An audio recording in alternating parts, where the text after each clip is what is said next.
Two associates of President Trump's personal attorney and former New York Mayor Rudy Giuliani were arrested late last night.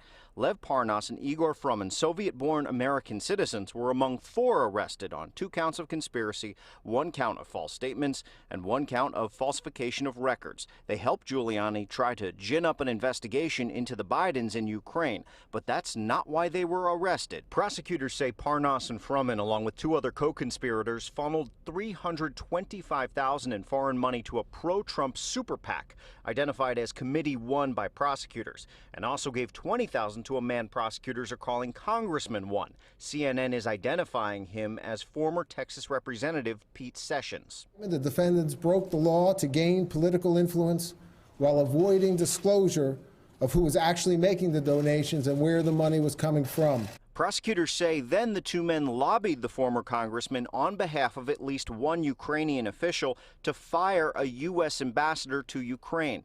The ambassador at the time, Marie-Louise Yovanovitch, was eventually recalled in May after criticism from President Trump and other conservatives who saw her as biased against the president. We will not hesitate to investigate and prosecute those who engage in criminal conduct that draws into question the integrity of our political process.